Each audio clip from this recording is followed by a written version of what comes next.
Oh, we're starting early? I know we're starting on time. It's fine. I just realized that clock is 1 hour and 3 minutes. Off. Yeah. Yeah. So, we rolling, Cole? All right. Good morning, everyone in the room and on Zoom. If you're on Zoom, you're missing out. It is a full house. We have our very own Dr. Tony Kelly here live and in person, and we have some food in the back and coffee. So help yourselves. We're trying to be healthy. We've got good praise about the yogurt, not all donuts. Although we like those too.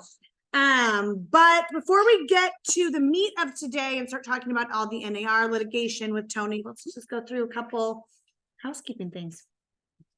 Okay, so for the last couple of years, we've done different charitable things around the holidays. And last year we collected gift cards for the local school districts because they've kind of changed how they do things. Instead of having requests for certain gifts for certain kids, they just like to collect gift cards because 1, it's easier to manage, 2, it's more equitable for them for distribution, and 3, there is a sense of pride associated with the parents being able to go even just take like a $20 gift card and go to Target and pick something out for their kids. So last year they collected gift cards, and many of you donated to this cause, which was amazing, like Target, Fred Meyer, and we helped 89 families last year. And it was like, I think it was a total of, Cindy might have to remind me, was it like 130 kids and siblings like within those families? So it's really cool. We were able to help that many families, just like with our giving. So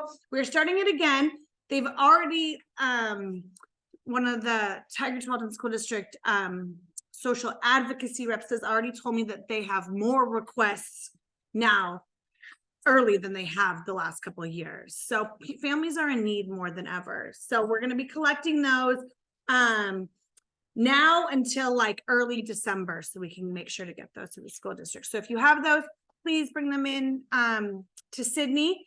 And it does, again, like a $20 or $25 gift card to like Target or Fred Meyer or Walmart, places like that. So if you have any questions, reach out. But again, I thought it was really cool to see like the actual like number of kids and families that we were able to impact last year. So, but I know we do get the question a lot of like, well, can we do like a tree with actual gifts? And they've kind of gotten away with that. So, all right, next up. Austin Bean, is he on the call? I am. Austin, Hello. Rainey, do you want to talk about it? Yeah. Was Austin there too? Oh, 2 Austins, yes. Wow. Is he on there? Yeah, Austin Rainey's here in person, Austin Bean. So Oh, quiet. good. Thank you, Ramy. Yeah. Yeah, so we're getting ready to celebrate our 1-year anniversary of KWPP. So we're doing we get together a big out where we're going to recognize our sponsors for the past year, introduce our new vendor sponsors, and then just kind of roll out some new plans for both the educational seminars coming up as well as our opportunity to give back. So cool. And this is Keller Williams Young Professionals. So it's across all the local Keller Williams young professionals. So, and then tell everyone what is your role, KWPP? I'm the president of our local chapter here. Oh, wow. Hey. Woohoo! So you said you're going to be pulling out some. Okay, cool. Okay. And questions that always come up, do you have to be a KWPP member to attend? Not for this one, no. It's for anyone who's open. Cool. Do you have to be young? It's young at heart. Okay. It's strongly advised, but no. No rules. No rules about the youth. Okay. Thanks, Austin. Tomorrow, our business planning clinic. Many of you have already RSVP'd, and we will get some pre-work and some of your numbers out to you today to help you get ready. But otherwise, there's still space if you want to RSVP. Registering just helps us get you some of your numbers so that we can help you be prepared to kind of look at where you're at today as you set your goals for next year. So please come to that. It's all day. Breakfast and lunch will be served in this room. We'll have all the materials. And you'll leave with a actual business plan for 2024 based on the models of the Millionaire Real Estate Agent. So hope to see most of you guys there. Then what do we have next? Then next week, Dwight is teaching seller financing. Want to talk a little about that? Seller financing is becoming popular, so I've had calls from a few of you that are working on seller financing deals. I started a year ago doing the class to the Portland Top 100, and then rates went down, so it didn't have its appeal. But I was just in Bend, and I did the Central Oregon Top 100 about 3 weeks ago, and the Central Oregon Keller Williams, and so now I'm doing it here. And to my knowledge, it's the only class that's being taught from my perspective, which is less about the legal documents and the foreclosures and all that, more about how you convince people to do it. So it's totally from a selling perspective. So I would come because the rates might stay up for a while. We don't know where they're going. And if this is, if you had one more deal right now because you knew how to do this, would you be happy? I mean, that's what you have to ask yourself, especially if it was $1 million deal with a $20,000 commission coming in November or December. So anyway, hopefully you guys can come. Well, and Won't be like disappointed. I've seen the class, and it's not like convincing people, it's showing the advantages of it, because there really is some advantages to a seller for doing this if they're in the right position. And so it's not just getting that one deal, but it's like showing expertise that you really know what you're doing that other agents don't know how to do. And it's going to give you that referral next time, right? It's like, hey, Yeah. here's a pro, he knows all the things, or she knows all the things. Yeah. I'm going to work with them. So, It's client for life information. yep, and referrals. So I Good think it's really stuff. important to go. Yes. Okay. So next week on Thursday, and this one you don't have to register for. You just show up here in this room at 11 and then stay all day, because at 3 o'clock we're having our vision board happy hour. So we have all the supplies you need. All you have to bring is a good mindset for the year ahead. And it's fun to make your vision board. You guys coming to the vision board party? Oh, yeah. Yeah. Unfortunately, I will be in Anaheim in an hour. Oh, yes. I'm coming back just Yeah. for this and for Dwight's. Tony is a walking vision board. Let's just say he's got it all lined out. Fine, and we have all the things. So people have asked too, like, oh, can I bring a friend or whatever? Yeah, bring it. It's fun to It was fun. create your visions of the year. So all right. And then when is this one? Also next week, but on Wednesday, our CE class is hosted by Tycor Title, and it's an analysis of different CMAs. So right now in this market, we know it's a little more challenging to come up with comps and create CMAs. And then I've also had some of the questions from the new agent coaching of like, there's all these different tools to create CMAs. There's cloud CMA and there's RPR and all these different things. Like, what do I want to be using? So Tycor is going to dig into just different strategies around creating a CMA, and then the different resources and tools and the benefits of the different resources and tools to create them. And this is a great way to retool your game going into next year. So if you feel like, if the inventory is low, think about this. If the inventory remains low and the rates drop down to 5.5 by next summer, what would the market look like? Even less. I don't know. Less inventory. Maybe. So when you have a listing appointment, you can't afford to not get the listing, because it will mean everything in a low interest rate environment again. So and we're going to have some pent-up demand for a couple of years on top of it. So you need to up your game with CMAs so that you walk out with every single listing that you create a CMA for. This is a way to do it. Yeah, and so we have our CE classes every other Wednesday ongoing, and all of our partners are bringing in lunch for all of those, and we're hand selecting the topics that can really help drive business and help you guys with your business, right? So if you have any suggestions for CE topics, please share with us, but also know that we're really trying to dig in and pick good topics that will be beneficial for your business in the moment. And please register for that one, since food is provided and CE certificates. All right. Now let's get to the main event of today. Are you guys here to hear me? Yes. No, Yeah. okay. Mostly. Tell them who you Mostly. are, first of all. Yeah. For people We who should don't come know. more often. Maybe we pack the house more often. I have more time now. Okay. Oh, yeah. I do have a little more time. So I'm Dr. Tony Kelly. I'm the 2023-2024 PMAR president. And I think I'm like the most senior Portland Premier person here. You are. He So was the only agent to ever be here in 2004. that's right. That's right. So I'm one of the actual original founders of the original founders and owners of this office here. So the last remaining You're the actually. last two So of the 2004. So that's yeah, a big deal. it's just pretty crazy. Mhm. It's Before awesome. we begin, I just want to talk really quick about why we pivoted this direction. So we were going to have a guest speaker. Justin Sauter was going to be here this week. We pushed him back till next week because we have been getting a lot of questions, and rightly so. We want to make sure we're educating you guys on what you need to know. There is a lot of noise right now about the NAR litigation, about Keller Williams, that side of the litigation, but most importantly, how it's going to impact your business moving forward. So we want it to really be an open forum today. Tony's going to share a little bit, but then please, like, whatever questions you have, please, we'll open the floor to make sure that this is collaborative and answers all your questions. Yeah. So what I was going to do, I was going to give you a quick overview of what's taking place. So if you're not aware, the Sitzel Burnett lawsuit was finally deliberated. The verdict came down in favor of the plaintiffs on October 31st. And I don't know if you've read about this, but they only deliberated for like 2 hours. Mm-hmm. So in other words, they knew what they were going to be deciding before they even went in there. So with that, they decided that NAR, Keller Williams and Home Services were guilty of collusion and ordered to pay $1.78 billion. And the judge can actually triple that up to $5.4 billion.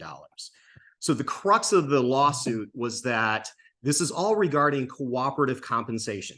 So what we've had in our system, the MLS system, and the way we've been doing business with each other is between buyers agents and sellers agents for the last 100 years.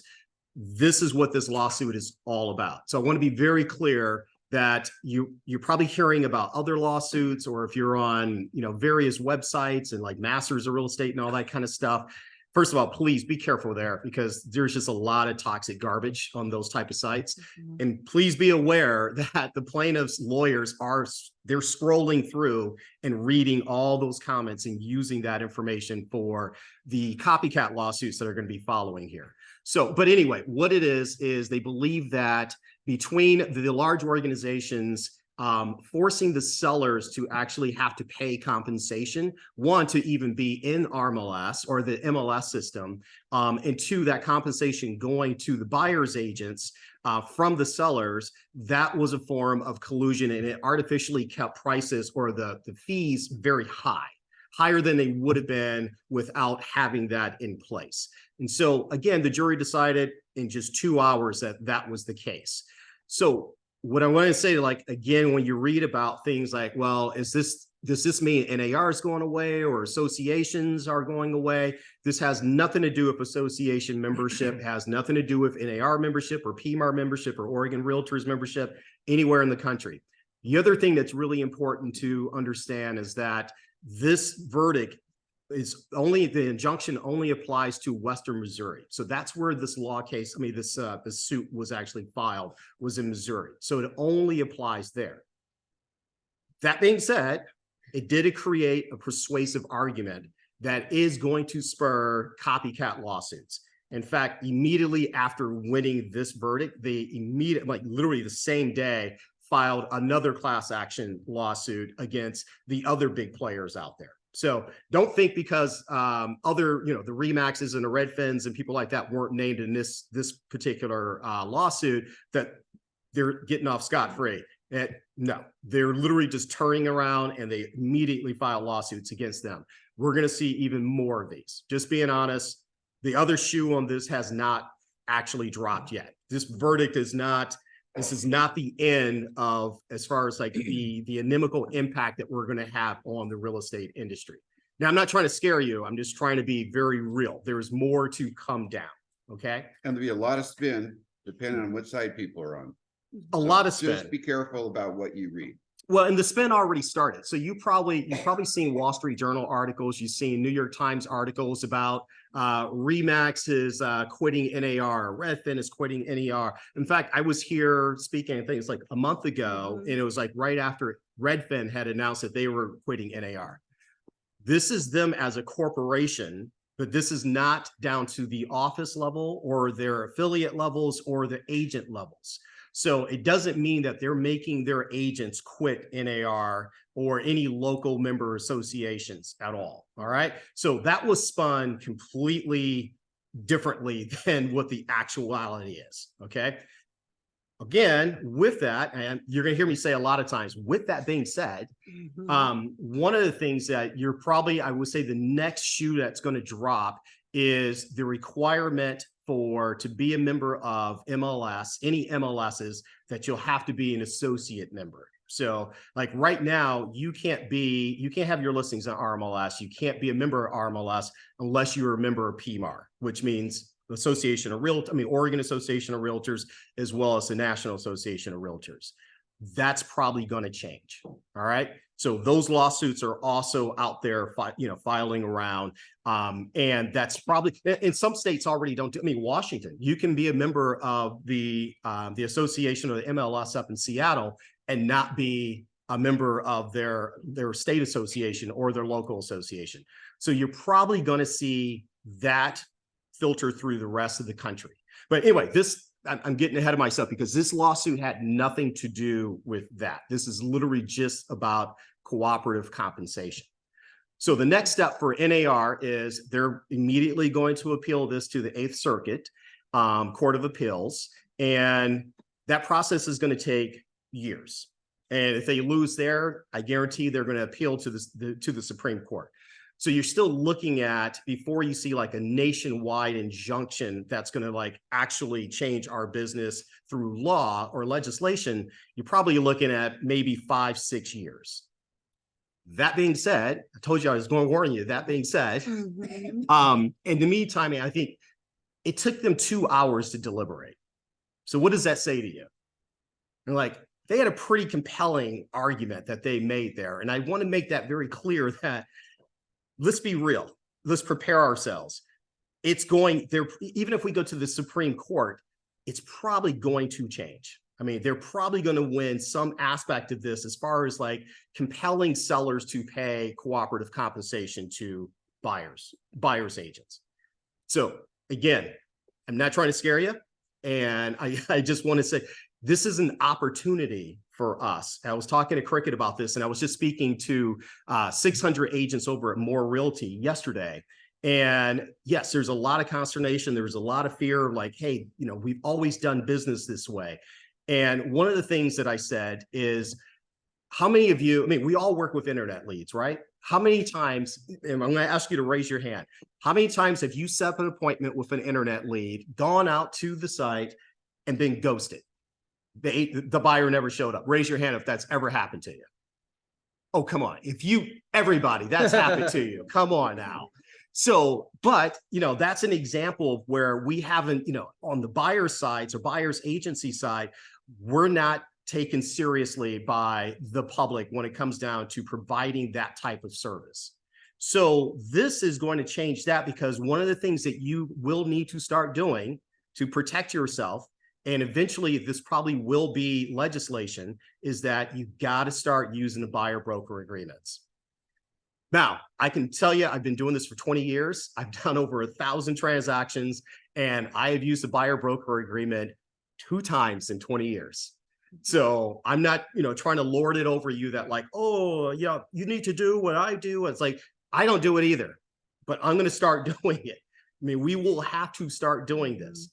Now, to help us do this, one of the reasons most of us don't do it is because right now, let's say, hey, I'm going to use this buyer broker agreement. I'm going to compel the buyer in a contract to pay me a certain amount if the cooperative broker or the listing agent doesn't pay this amount. And right now, most of you in this room is like, well, I don't require my people to do that. You can absolutely sign with me. I will work with you. And whatever you do, don't say you do it for free, because that was another big issue that was part of this lawsuit. But either way, whatever language you use, even if you don't say you do it for free, you're still not making your buyers sign this. So Mr. Buyer, Mrs. Buyer is going to say, yeah, I'll work with you versus the other person who makes me do this 9 times out of 10, right? So to level that playing field, I can tell you right now at the Oregon Association of Realtors level, we actually started working on this. I'm actually on a committee that started meeting this summer to craft legislation that we can take to the Oregon legislators and make this part of Oregon real estate law so that everybody will have to use buyer broker agreements. Now, this is what's already taken place. I mean, they just passed this up in Washington, and starting January 1st, that will be a requirement. You're going to start seeing this roll across the rest of the country in preparation for what's going to come down from the verdict of this lawsuit. So we are, I can tell you, proactively at the Oregon Association of Realtors trying to help make this a level playing field so that when we do have to start using these, one, we're going to be prepared. But even with that, it's probably not going to be until the second legislative or third legislative session, which will be January 2025, before we can get that actually into law and make that change for Oregon real estate agency laws. So in the meantime, though, you need to start using these. You have to start using these. And I'm going around right now for the last 2 weeks, traveling around the state with the president of Oregon Realtors, president-elect of Oregon Realtors, myself, and the PMAR CEO, and we are meeting with large brokerages, and we're talking about this, and we're telling them, as a brokerage, you're going to have to start requiring your agents to start. That's the only way you're going to be able to protect yourself. All right. So one of the things in here too is that this injunction does not necessarily say that we can't offer cooperative compensation. So if you are a listing agent, there's nothing in this verdict that says that you cannot offer cooperative compensation. So you can still do that. Okay. So I want to make sure that's clear as well. When you're working with the seller. When you're working with the seller. Can say, I still want to offer 2.5, 1.5, 6.5, whatever it is, right? That's Yeah, reasonable. you are Yes. free to negotiate your commissions and decide with your client whether to offer cooperative compensation. Yes. So that's a second point. So there are three actions that you're going to need to start taking. One, start using the buyer broker agreements. Two, make sure that your seller and your buyer, but especially your sellers, because the dynamics have changed, the paradigm has changed, make sure they know commission is negotiable. They can negotiate the commission. So for those of us who've been doing this for a very long time, it used to be, I don't want to say this and get it recorded, but it was inferred that you had like office rules regarding, hey, I can't charge less than this amount based on what my office does or what my brokerage does or whatever. Stop, forget about that. So for those of us old heads who kind of came up in that understanding, those days are gone. Not that they ever existed, but those days are 100% positively gone. All commission is completely 100% negotiable. So we were just discussing this. We're going to make sure that any policies that we have to reflect the old ways will be changed. Mhm. There's no longer going to be a need for, I got to get my broker's permission to change a commission. No. Mhm. You can negotiate this directly with your seller, period. Okay, let's talk about that in practice. So say you hold your value, you want to charge a certain amount and your client asks, so is your rate negotiable? How do you have to say yes? You can to that? say, yeah, you say yes, but at the same time, you can set a base for like hey, I'm not going to go any lower than this. For your listing site. For your listing side. Right. Exactly. So on the listing side, you can say, yes, Mr. Seller or Miss Seller, I'm, 5% is as low as I'm going to go, or maybe 2.5% based on the changes that are going to be taking place here. But there's nothing that says that you have to take whatever they offer you or from the seller, but you can negotiate that rate. All right. Go ahead, Cricket. It's negotiable. You don't have to read it. Like, this is negotiable, but this is how I run my business. Mhm. Yeah. 100%. And that is key. So you say, because at that point, they do have the option to say, okay, I understand you. I think I'm going to go work with so-and-so. That's their right. And part of the crux of this was that sellers didn't believe that okay, I know I've got to pay 6% or I know I got to pay 5% because that's the industry standard. That's what got us in trouble in this situation here. And so you might say, for my services, I charge 2.5, 3.5, whatever. Mhm. Now let's talk about what you might want to pay to another realtor, and let's talk about that. You don't have to pay Mhm. anything, but you might want to choose to pay something to incentivize other Absolutely. realtors to show your property. How many have already been having that conversation in the past? Oh, yeah. And Yeah, if you we- weren't a strong negotiator and you just kind of blamed, oh, my brokerage doesn't let me go below this, that's where you are Do gonna you think be. it's important to say, like, our commission is not set by our brokerage?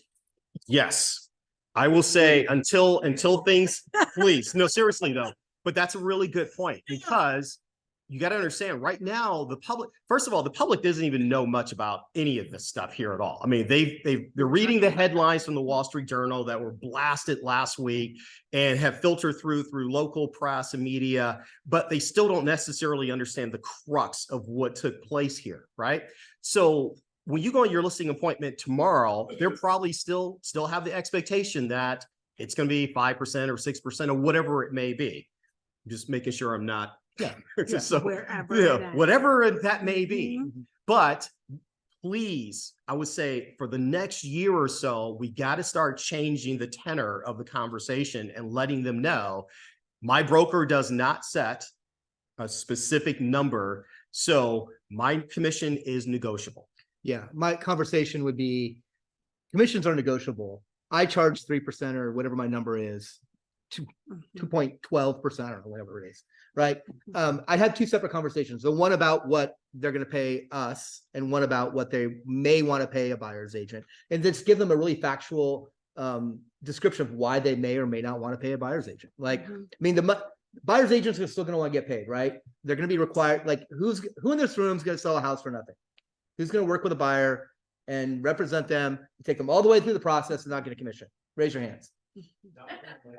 Nobody, right? Okay. So that's the incentive for a seller to want to offer a BAC because that money's got to come from somewhere. And we're not ready yet. The market's not ready yet to figure it out. Kevin. What's PMAR's position if there is a zero commission, and let's say we're not implementing a buyer for a commission? As a broker, do we have the right to say no? You have the right to go back and negotiate with that seller. We have the right to not show. Well, no, you don't have the right to do that. And Standing with you. We have to show. if you want to work with that buyer, that's going to be your choice. So if your buyer says, absolutely, I want to buy this particular home and that is paying 0 and you can't negotiate there, then that's up to you to further that relationship with that buyer. Assuming you have a contract with them, a buyer's agent. No, well, that's without a contract he's talking He's about. saying without. Well, Yeah, because if you have a contract, then they are obligated to pay you, which is why we got to get a contract. yeah, if you don't have a contract, you can choose not to show the property. You can choose not, well, no. So That's no, Ken- no, Ken's no, asking. no. yeah, so there was No. the Commission standing. well, Yeah. well, so yeah.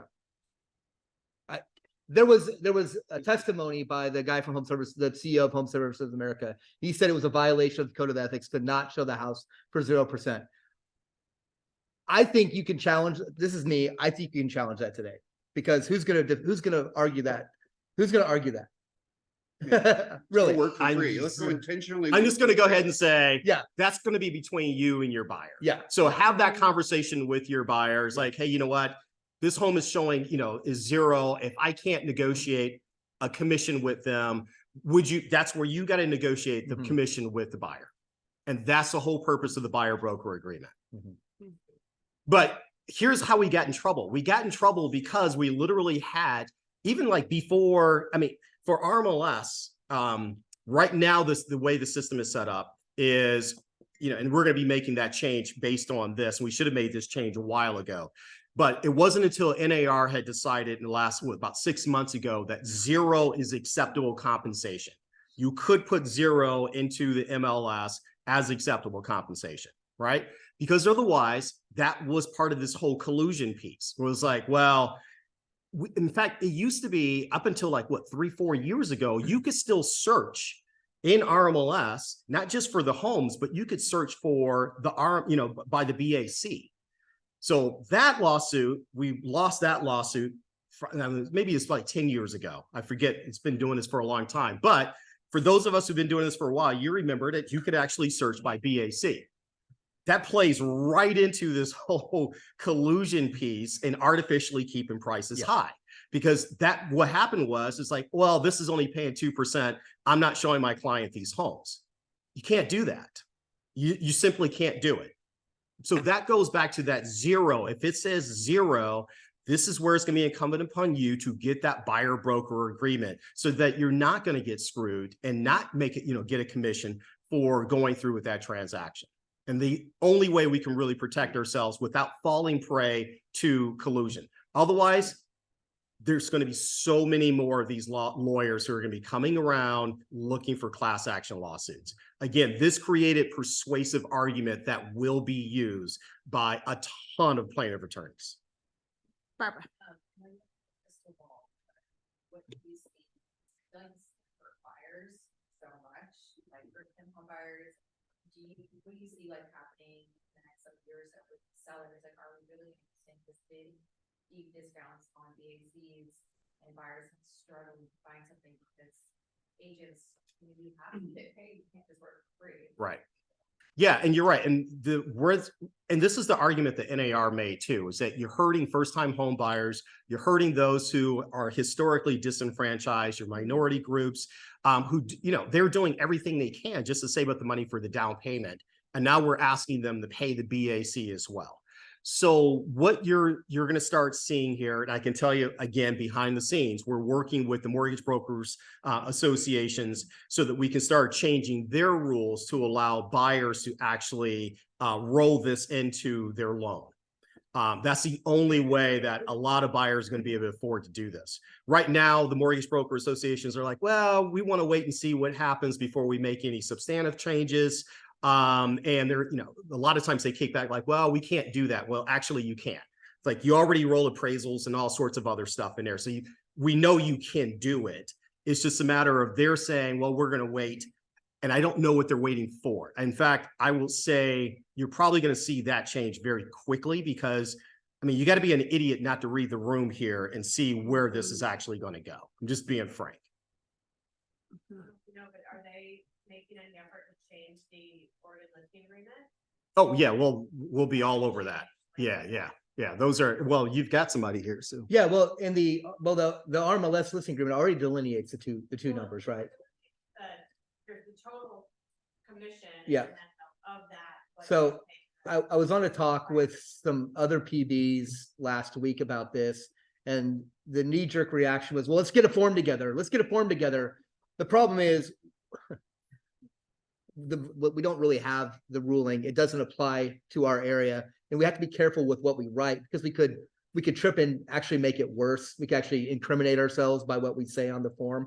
So, but I would continue. Yes, there will be a change. I'm sure RMLS will change their listing agreement to be more in line with this ruling. I don't foresee us making like a specific advisory form today. It's maybe we do at some point where we have some sort. And I'm not a big like advisory form guys. He knows that. I don't like adding a bunch of paperwork to your files. But this might be one we consider to have some sort of advisory about commissions on it.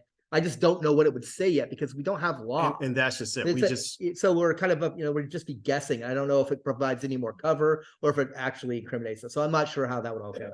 I'm kind of keeping my eye on that. Sellers do get to choose what they pay. Yeah, Mhm. correct. And that's a pretty recent change. That's like 3 or 4 years, Mhm. 4 years ago. And it's great, right? I would bet that Oregon Realtors and OREF will add a commission section to their sale agreement in the near future. I don't know when. Who knows when all this is going to like really start to affect, but I bet that's going to happen. Yeah. Mhm. Mhm. Yeah, Veronica. It's what happens when you have a listing and offer comes in and the buyer's agent wrote an addendum that says will increase the purchase price to cover my commission. Well, then you're going to have a conversation with the seller about the appraisal, right? But otherwise, that's fine though. You Yeah. you will be able to do that. Yep. Mhm. Yep. Like less thing for increased prices, cover commission. It's an example right there, can we do it? We can right now, yes. Mhm. And a related question to that, are we still able to, if we've got our buyer broker agreement in place, let's say it's 2.5%. But we write the contract in such a way that if we can get the seller just to pay some part of that, are we still allowed to do that? Oh, you're absolutely allowed to do that. Paying the 1.5 of that, 2.5. and Excellent buyer question. pays the rest. Yeah, yeah, Mhm. excellent question. And yes, you absolutely are. Because Yeah. that goes back to the negotiation piece. Mhm. There's already a Yes, form. yeah, yeah. to add on to that, like, and just to continue that, like, Mhm. you can completely choose to have that cooperative compensation. It just has to be an open, clear discussion. And maybe fill in on this, there are some states now that don't require the cooperative compensation, but typical, behavior is. Don't to say typical either. Frequent behavior would be to Optional. still include a cooperative compensation for the buyer's broker. Yeah, well, like North Carolina is a state that doesn't Mhm. require any BAC whatsoever. And people still get, buyer's agents still get paid. I mean, they negotiate, that's part of their negotiations there. Mhm. Now they've got a bunch of other issues in North Carolina, but Right. yeah, so. You guys are already struggling what to say, and gotta watch your words. What does the conversation look like for us on, the next time we're in front of a buyer or seller? Well, I will say, so one thing you're gonna, again, there's gonna be more information that's gonna be coming down. I will tell you that we are gonna have way more training about what to say, about how to actually present a buyer broker agreement to your buyers, how to fill these out. Immediately I can, I just had my board, PMAR exec board meeting yesterday. We have our actual board meeting tomorrow. And I spent 4 hours down at the PMAR office yesterday, meeting with staff, literally changing pretty much the entire education event calendar for 2024. We are pivoting very quickly so that we can provide the resources to help our members navigate the changes that are going to be taking place here. So we will be helping you with that. And for we'll sure. be doing it in this office. Yeah. Yes, and So that's, it's probably gonna be a part of, or some part of almost all of our meetings going forwards until this is standard practice. one thing to add to that is it's hard because words that we thought would be okay, like saying average, like Gary Keller had showed a slide, or there was a slide from Family Reunion that showed average commissions over the years, which is factual numerical data was used against him. So that's why we're being overly cautious with any kind of word that otherwise would have been maybe acceptable to say. And then, I do want to add the Keller Williams side of it too. So Keller Williams didn't do anything different that other brokerages necessarily didn't. Keller Williams is just the biggest real estate company in the world. So they went after the big ones first. And then that's why you immediately saw the copycat lawsuits for other real estate brokerages that have franchises. And so in some ways that, I don't want to say makes us look better, but it doesn't make us look so isolated in that. So Keller Williams' standpoint is that we don't, Keller Williams International, we are, Keller Williams Portland Premier is a franchise of Keller Williams International. You guys are independent contractors of Portland Premier. So Keller Williams is standing by that they did not collude for commission. They didn't do anything wrong. They have already started the appeal process and they are continuing to fight for our agents and for what's right. So that appeal is also on its way. So- Yeah, I want to be very, and like she said, this is really important as far as the takeaway. It wasn't that Keller Williams did anything wrong. We were selected. Plaintiffs' attorneys are very opportunistic. Even like where they decided to file this lawsuit, the location is not like these agents in Missouri were doing bad things. So I want to be, don't think that. It wasn't like, oh, those people were just, unscrupulous or, unethical, and they got what was coming to them, but we don't have to worry about that because we don't do business that way. They're doing business exactly the same way we're doing business. This was an opportunistic location, probably because it's a little more plaintiff friendly. We don't know. but the lawyers, the attorneys do know. So they pick these locations for a reason. Based on the judges, based on the vicinity, Exactly. the juries, everything else. Exactly. And Keller was picked because we are the largest real estate company. So we, and when you look at home services, I mean, you've got like 1 and 2, the largest real estate companies. That's why they're picked. All right. So we didn't do anything wrong.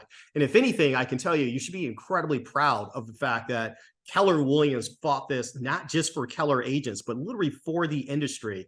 They fought this tooth and nail, and they're still fighting this all the way until the end. Whereas some of the other brokerages were like, hey, well, maybe if we can cut a deal with them, it's like, yeah, you cut a deal and you're still going to get slapped by them because that's how the DOJ works. So I don't, this isn't an adversarial question, but I noticed you said a couple times that this is protecting us. What is it protecting us from, and what? The BA using a buyer broker agreement, is what you Yeah. mean? Well, it's gonna protect your ability to get paid. Right? So without one, you could be out showing property. Your clients could fall in love with a house that's offering very little BAC to none. And what do you do? And they don't have the resources. Yeah, or desire to pay you And we can't fight on your behalf. Kelly can't call the other broker because because you you didn't don't have an a agreement. a signed agreement. yeah. And so, and I think one of the things that you may be alluding to when we talk about protecting you, I don't want anybody to come away with this thinking like, oh my God, am I going to get sued? So it's nothing like that. This does not come down to the individual agent level. None of you have done enough business to make it worthwhile for a law firm to come after you. Yes. That's there you go. Yeah. That's how you want to say it. Mhm. But No no, offense. this is for you to continue to represent buyers and be compensated for it. Perspective, do we, when we represent a buyer, have to make a minimum amount for the brokerage, to cover us? Okay, well, that's an interesting question. And if you're looking in a tunnel in a box, you're like, your deductible is, or deductible is $10,000, right? So, you'd want to, again, if you're living in a bubble, make $10,000 on every agreement you do, because otherwise you may not have the money to pay for an claim. But we're in the referral business too, right? We're in the repeat business. So when you say no to somebody because they aren't going to offer you more than $10,000, somebody else is going to say yes and get their future business. So, I don't, that's a smart question. I just don't know long-term if that's a good way to build a business. But I can't answer, it will not be a requirement from the office that you have to No, charge that no. minimum Mhm. amount. And technically your E&O is covered regardless I of. remember like back in the day, it used to be, oh, I need to make blank percentage or my broker's fee, blah, blah, blah. Yeah. Right. Yeah, no. And again, that's what I'm talking about. The language that we used to use, which is again, one of the reasons we're struggling, because for those of us who've been doing this for a while, we're just kind of programmed in a certain way as far as like the arguments that we normally had to justify our compensation, right? And now you actually get to, this is a good thing, justify your value. I'm actually very excited about all of this. It's going to be disruptive and there's going to be a change, but people who are good at this are going to survive and they're going to thrive, right? They're going to use it to get You're it going to in. use it to your advantage, right? Go out there and be a pro. Like, you're never done learning in this industry. It changes so much. You've got to be learning every day. We're doing business planning tomorrow. Part of your business plan has to be, how are you going to get better every day, right? You can't just rest on your laurels. Get better every day at this, and you will come out way ahead. This is a great opportunity for everybody. Nick, then Mark. Are you aware of any other brokers nationwide that are using a different structure other than commission at close for pay to receive data? Not that I know of, buy not side. outside of like, Charges per hour, for example, anything outside Yeah, of what we've been. That's an interesting question Yeah. because there's been people, I've heard people talk about like, and I don't know how you get to this point, but you're working with a buyer and you're taking like a retainer ahead of time. Wouldn't that be great? I don't know if we'll have the leverage to ever get to that place, but it's an interesting idea. And it's hard enough to keep track of your gas. Like keeping track of your hours would be brutal, right? Well, and I was gonna say, it's almost, there is the argument there of learning something from our commercial brokers. Of course, Cameron stepped out. You Yeah. want to add anything to that on like some of the ways commercial brokers are? Well, paid? commercial brokerage, they don't post the commission, right? So if you have a property that you're going to show, you have to call to figure out what the seller's expecting to pay, if anything, and then you have to figure out a way to get paid. That already exists in the commercial world. That's the way they've run for forever. forever. Yeah. So, and they do well. Cameron's one of our top agents, our commercial agents, many of them are our top agents, so it's just a different way of doing business, and you have to get rid of that roadblock in your mind. Remember, we had Peter here, and he said that for 10 years, they've only worked with buyers when they had a buyer agreement. So they've been doing it for 10 years. So the fact that they now have to have buyer agreements is not even a change. So it's just a different mindset. You have to develop a presentation for your buyers. And in his case, remember, they have a formal sit down with their buyers so they can share with them a value. They can talk about how it works in the industry. And now the new part of that conversation is going to be, there may be listings where there is no compensation. And let's talk about how I'm going to get paid. What are your resources? Right. And that's what we're going to start talking about deliberately. So we'll be doing masterminds between now and probably February before, as people start to have to implement this into their business. But it's even a good reminder to stay even more awake to what's going on in the market around you, and be aware of, present and engaged in the different meetings, the different trainings from Oregon Realtors, from all the different groups on what's going on. Absolutely. And I would say, in addition to the training that we're going to be providing, we're going to make a very concerted effort to keep you abreast of the developments that are taking place with these as well. So you're starting in 2024, you're going to start seeing the newsletter tenor change a bit. It won't be so much about like, hey, come to this event or that event. I mean, we'll have that stuff, but it's going to be a little further down below the fold. The top of the fold is, we got to provide timely information to you as quickly as we possibly can.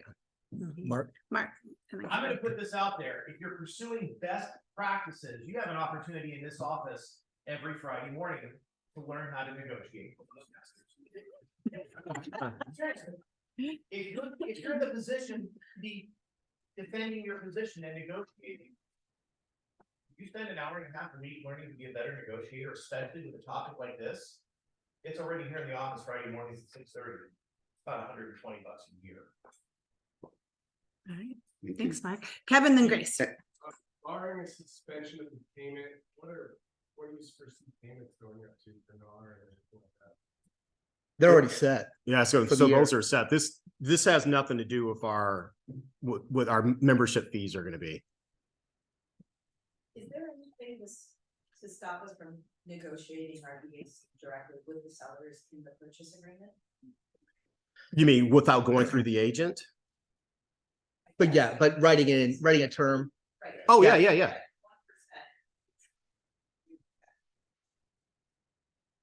Seller and not buy for buyer. Absolutely. Yeah, there was a time where that was a Yeah. no. Between the buyer and the seller. So where can the broker negotiate? This is something I've We been were giving. just talking about This is something I've been this. giving a lot of. This is something I've been giving a lot of thought to. Like it's overarching in probably ways you haven't even thought about it. But the commission is part of the listing agreement. But I think in light of what just happened last week, it's going to fall into the sale agreement, and that's fine. It's just how we do it and different ways to manipulate it to work. We're going to talk about that here before we're done today. It used to be, it did, didn't it? Yep. Yeah, it did used to be in the sale agreement, then it exited for some reason. But I think it's going to be absolute, like ORF has a seller fee agreement, right? I can imagine that could be starting to be used a lot more than it was in the past, where you're going to have you're going to write additional provisions, seller fee agreement to be part of this agreement, and you're going to make your offer, and the seller's going to be, judging your offer in its entirety, right? And it's like, hey, I've got a buyer broker agreement. In the buyer broker agreement, it says I'm going to make this percentage, and you're only offering this percentage. So there's a difference, and it's got to come from somewhere. And it could vary in price point too, right? You can see higher BACs offered in lower price houses because those people have less money to provide. But you could see, $1 million house where the buyer is going to have more cash probably. They may not offer a BAC, right? So it's all, who knows where this is going? There's a lot of like fun things. Like we get to do business, guys. Like, no, I'm so excited. We get to do business, right? This is going to be more fun than it's ever been. Yeah. That is, this is great. Yeah, it's a chance for the strong to thrive. Yeah. Cricket, what's up? Oh, got it. What, Peter? Okay, fair enough. But really, Hey, he spent his time in the trenches. yeah, I've been in the trenches, right? And I'm telling you guys are all worth it, right? But just don't rest on your laurels. Like the time is now to get better at this than you've ever been before. This should be part of your strategy to start. We'll be masterminding around Yeah. the conversations that you're having with your buyers and your sellers, but this should be part of your strategy to be ready and fully capable of using this agreement. Literally by the end of the year at the latest. Yeah. You could be using it now. I know that I've already had many situations for years where I knew I was going into a listing presentation and was going to be challenged on my commission because that came up in a conversation before I actually met with them and gave them my price. And I walked in to the meeting with copies of, 5 to 10 listings below the price I was going to recommend and 5 to 10 listings above the price I was going to recommend. And so when it came down to the commission conversation, I said, I charge 3%. Now let's have a conversation about what you're going to pay, if anything, to the other realtor. And then I said, to be competitive, let's look at what your sellers in the market that you're competing with are paying. And I laid the commissions down, 2.7, 2.5, 3, 1.5, 2, 2.7, 2.7, 2.7, 2.5. And then they said, and I said, where do you want to be in this group?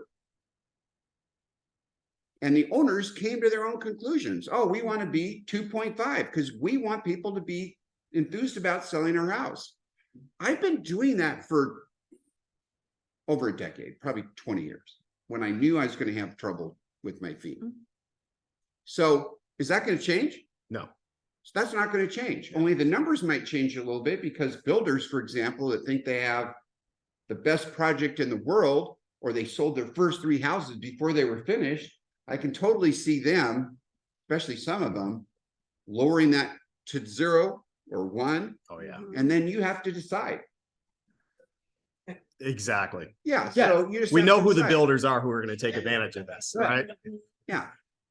And you have to just be more careful with your word choice, right? Like if you're representing buyers and we've all seen the things that are like, oh, you don't pay buyers, or working with a buyer's agent is free, or you don't pay buyers, you can't say those words. Yeah. You Right. can't say you work for free Right. when you're buyer's agent anymore. Mhm. Just take that out of your vocabulary. All right. Mhm. Feels like it's just another opportunity. If you just kind of flip the switch, you're on the buying side, you're on the listing side. We're prepared when we go into our listing presentations with why we are the real condition buyer. Yes. Be prepared on the buying side with why you're and I've never used my life a buyer broker agreement, but it's the same mentality. And it also, in my opinion, if I take Kelly's attitude, it's kind of exciting because it will raise the bar for our Yes. agents, myself included, that are out there on the street, and you have that insecurity about if they walk into the right open house, we might lose them, et cetera, et cetera, et cetera. We do all the things we do to keep those relationships and to get paid. But in my opinion, this actually raises the bar substantially for a buyer broker and says, I am worth this. This is my value. Because honestly, at least in my career, I work much harder on the buyer side than I do on the listing side in most instances. So it's always been a frustrating thing that sometimes the buyer's agents take the hit. And I think this is a great opportunity to I won't say equalize because that just sounds like something I shouldn't say, but That's what- opportunity for us. Absolutely. Absolutely. Themselves, and this is new to them. So Yeah. this is just the way to do it. Yeah, it'll increase the That's professionalism. Donna of Ellis, our in case you industry. don't know, Queen of Canby. Yes. And if you're a buyer's agent and you think your value is the Century Lock app on your phone, then you probably got some work to do, right? Right. Right? Because it's not your value. That's Yeah. just a tool. And it's one of those things, like if you are in the bottom percentage of valuable agents, you should probably be concerned, right? But just be in the top. But and you guys see the Show numbers. value. We show the numbers every month to show you guys who you are versus the industry, right? And you guys are outpacing the industry. There's no reason why you won't outpace the industry moving forward. Yeah. You've shown it. You've shown that track record of doing it. You will continue to do it. So Okay, let's talk about the actual, Yeah. some things everyone can, and make sure we implement and then answer any other Yeah. questions. Okay, so time. Good. So, learn and adopt a buyer representation agreement. and we're all going to get better at this. Like I don't know how today I would sit down and present it. I haven't worked it through my head. I've never done it before, but we're all going to figure this out, right? We're all going to get our own pitch on this. We're all going to figure out how to present our value. It's going to happen. It's just going to take a minute. So Yeah, and we'll start having masterminds so you can Yeah. figure out how people are closing their buyers. I think I would start with what Peter said. He has a formal listing presentation or a buyer's presentation. He talks about their value. I counted around 25 slides, so it looks very much like his listing presentation, only it's a little more around his value and his ability to negotiate and be a top negotiator and be able to, you know, offer their opinions of the homes that they go through, et cetera. So put that together. You need a package for your buyers that you're going to sit down with going into 24. Yeah, Peter had a great point that it's a lot harder to implement your buyer representation agreement if you haven't shown them your value. But once you've shown them your value, that's a much easier conversation. Any point in time other than today, I will sit in here and do my buyer's presentation with as many people as want to see it and I'll share it. cool. Yeah. Love it. okay. Thank you, Peter. Cool. Yay. Yeah. Yeah. Mhm. Yeah. And Okay. two, this is Dwight, you can talk about this because you know it better than anybody. So we had for two, we were brainstorming about this. So this is kind of a takeaway for today. Make an attempt to talk to the listing agent if the published VAC does not align with your commission agreement. So in commercial, there isn't a published VAC. So if an agent wants to be paid, they call to get information about the seller, seller's position, timing, what they're doing, why they're doing it. And oh, by the way, is your seller prepared to pay X? And if they're not, then you have to work that out within the transaction. So that's what our world is going to. You won't be able to write an offer on a property and not check the listing in the MLS, right? Because you may not be paid anything. And if you haven't had a conversation with the buyer, you just work for free. So you are going to have to start checking your listings or checking the listings before you show them to anyone and figure out how you're going to get paid. So you're going to have to be very, very good at that. Yeah. And so different instruments that you could use to get paid, right? The buyer broker agreement, the buyer pays you directly if it's a zero BAC, or if it's a BAC that doesn't match the level of your agreed upon number. You could use it like we do repairs now, like in lieu of repairs, where we don't use that language, but we're using the buyer's loan costs. We offset that to get a repair done. We may be offsetting those closing costs so they can pay us directly in a commission. You could use a seller V agreement and have it wrapped in and get paid like you're getting paid now, right? So there's different instruments to do it. The lenders may like allow an option where you're allowed to take a certain commission, which will be interesting because that'll be price fixing all on its own. But it's from the lending industry, but they may allow you to wrap the buyer to wrap some of those costs into their loan as well. So we'll see where it goes. But I can tell you the three things that you could absolutely do today is one, your buyer could pay it, the seller could pay it, or you could figure it into some sort of closing costs apparatus, like we do with repairs, offsetting the amount of money the buyer has to bring into closing so they can give it to you. Yeah. And we hope that, one of the big takeaways from today is that the sky is not falling, right? That we will have to adapt the way we do business, right? But some disruption can be good for the world, good for the business. And don't read all the blogs and all the masters in real estate. The sky is falling. Realtors are going to disappear. Yeah, just don't be afraid. I mean, I started this by saying that this is literally an opportunity. And several people have voiced the exact same thing. I look at this as an opportunity for buyers agents to finally be viewed as the professionals that we are and be compensated per contract, just like the listing agent is. So this is an opportunity, and it's we're gonna have some shakeout in the industry. And I can, as PMAR president, trust me, it's like, hey, we want as many members as we want, but at the same time, realistically, I know we got too many agents, right? We're gonna have fewer agents who are gonna be able to make a living in this new environment. That's better for us. Those of us who are better trained are going to thrive in this new environment. Absolutely. Yeah, they won't be able to make a living in this new environment if they don't change. Right. Yeah, and a lot of them aren't going to be able to change. If they adapt this, they're going to be fine. We're all going to be fine. Yeah. So Now, and that being said, I want to say your associations are working very hard to make this transition easier because, again, This would be way easier once we can level the playing field and we actually have it through legislation and where we follow Washington's example and all agents are required to use a buyer broker agreement. It's going to be a lot easier for everyone. Terry. So I know that I'm not the one here that has to use those buyer brokers, but where do we find? They've always been there. They're in the forms library. ORF, buyer representation. Yeah. Yeah, we put the language on here, buyer representation agreement, because that's the name of the form in both the Oregon Realtors form and the OREF form. Yeah. But good question. Buyer representation agreement. Yeah, those have been there forever. Mhm. Mhm. Or is it broker compensation? And it's for one? ORF has one, same with Oregon Realtors, they're the same name. Awesome. And we are so fortunate to have one of our owners also be Yeah. the PMAR president. Yeah. So we get all the good info. We have one more, Green. Number 3. No, let's talk about it. We just talked Oh, about that. okay. I mean, it's just. Oh, you did? Okay. I was like, one more question, where?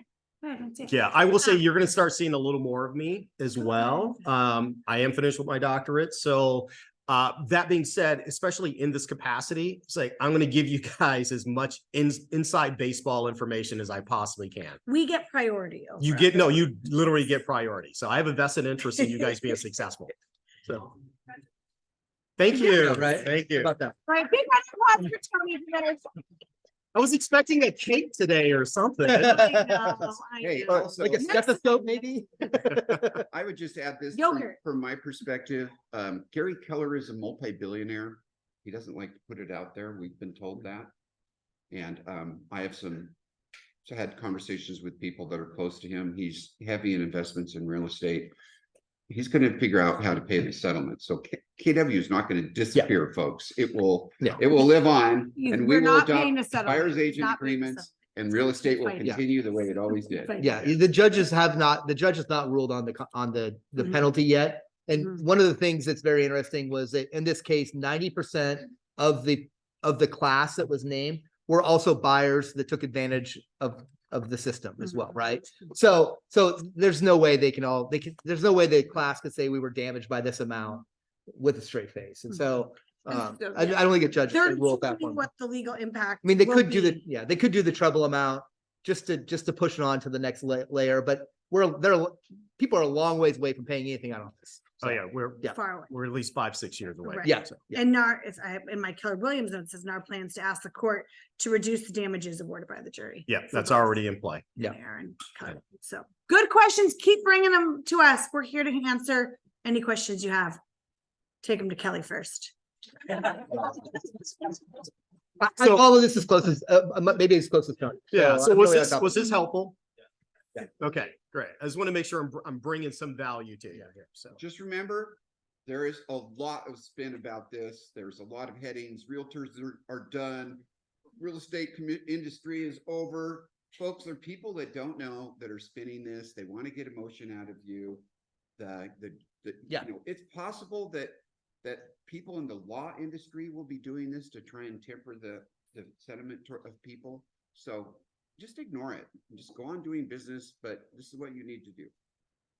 Yeah, we've got an eye on the ball, guys. Yeah. So, and we'll tell you if you have questions, come to us, but like, we're on top of this.